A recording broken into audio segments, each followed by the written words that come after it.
Going to share something a little bit different with you this Sunday. Instead of you seeing myself, I'm going to share an excellent key point that my friend Andy Workman made in one of his recent talks he did, and I filmed for him a few weekends ago along with Dr. David Hamilton.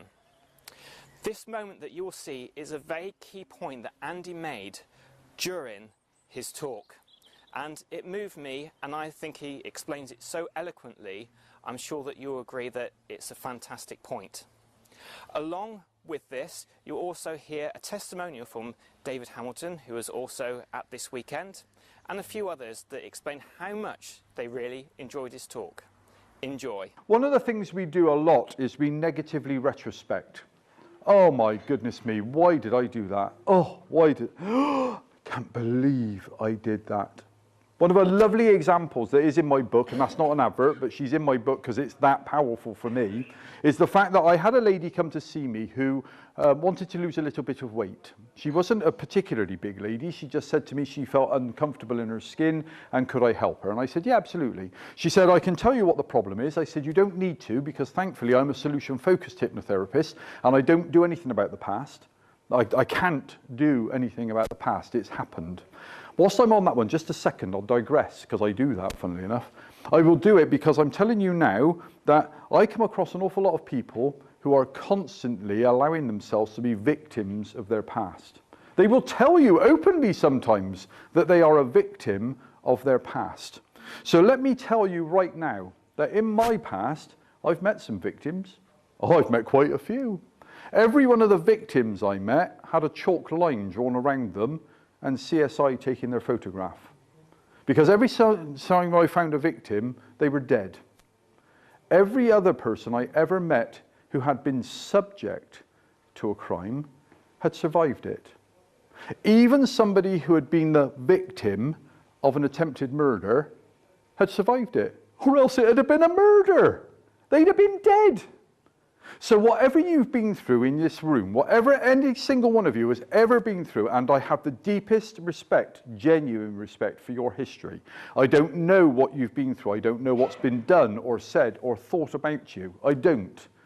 But let me tell you this now.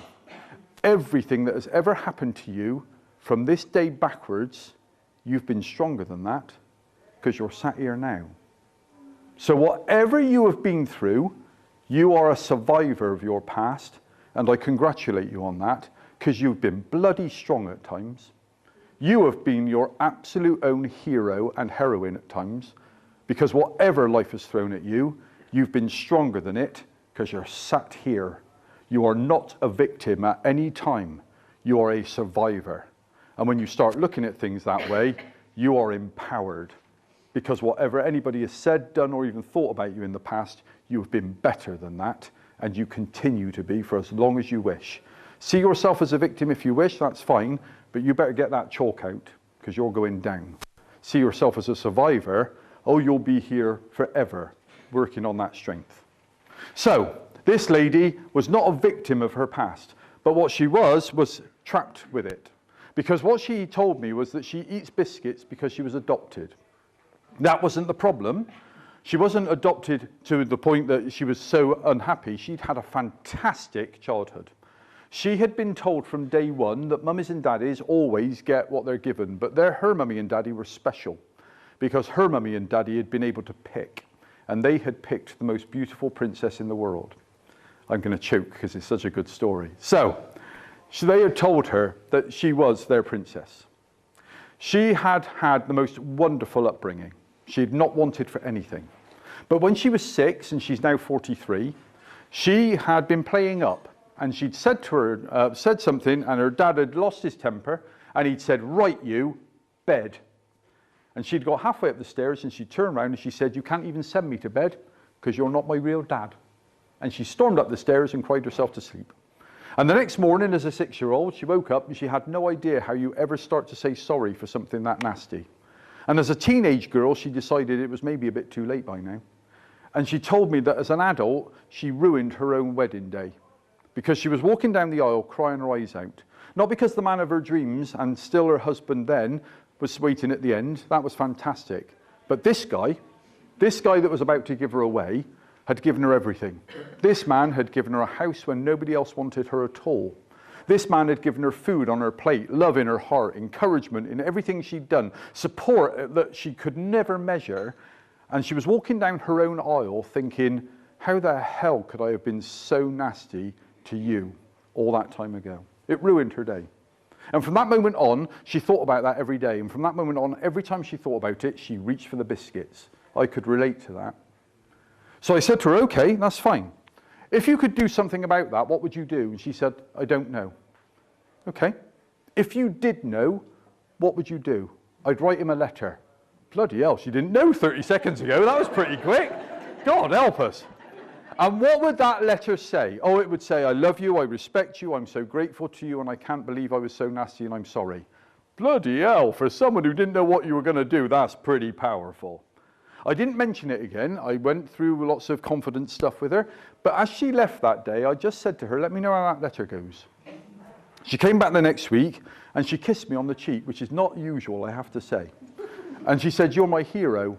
And I said, that's fantastic. Come and tell me why. She came into the room and she said, I wrote that letter. Well done. She said, I sent it too. And that's not such a silly thing to say, because writing it's one thing, but putting a postage stamp and putting it in the box is another. I said, well done, I'm proud of you. She said, yeah, I couldn't believe I'd done it, but I did it. I said, have you heard from your dad since? And she said, yeah, it took 3 days to get there. He lives on the Isle of Skye now. She said, but the day he received it, he gave me a phone call. I said, that's fantastic. What did he say? She said, he told me, what the bloody hell are you talking about? 37 years had gone by, and he'd forgotten it the night she'd said it. She had been eating herself alive for 37 years, and he had forgotten it the day that she'd said it. How often do we regret things? How often do we go through life wondering about, oh my God, I wish I hadn't said that? Why do we think we are so important that everybody else in the world hangs on our every word to that level? We are stupid when we think that anybody is hanging on to our words, and we're going to come back to that in a second. But please, let it go. Let it go. Wayne Dyer, my hero, other than the one in the room, told us that your journey on this world is like floating on a sea of time. And in your own little boat, and on that little boat, you are the only occupant. You have lots of other little boats that are also floating on that sea, and sometimes you'll join them in that voyage, and other times they'll sail away, and some of them are with you for good. But whatever happens, when you turn round and look over the stern of that boat, you notice I'm Air Force and not Navy. When you look over the stern of that boat, you see the wake that you leave on the sea of time. When you look at that wake, it maps out where you've been and what you've done.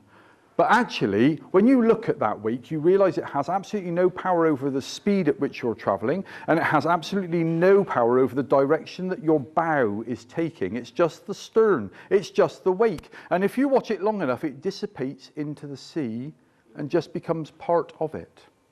If, on the other hand, you turn around and you look at the bow of your boat, that wake has no influence over your sight whatsoever. You look to the horizon, you decide what new adventures are over that horizon, and you go there. And when you look back, when you've reached those destinations, that wake will report where you've been. And if you want to look at the bits that are good, that's fab.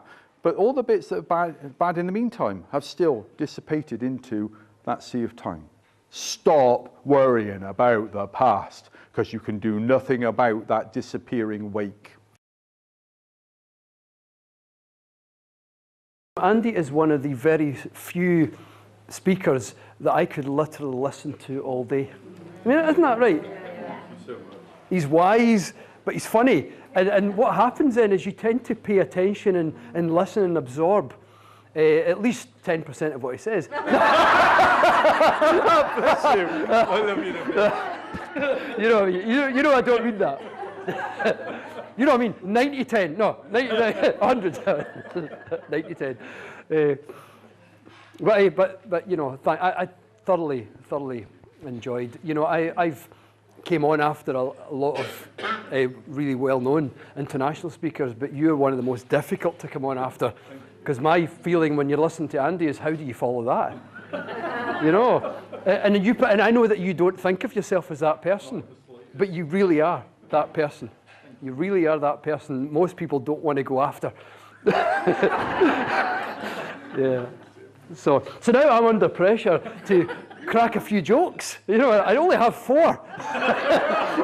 And I'm thinking I've got 2.5 hours. So if I just make up some rubbish patter, just laugh anyway, just make me feel better, you know. Oh, wow, what an amazing day we had. First of all, I met you in person, which was nice. I did.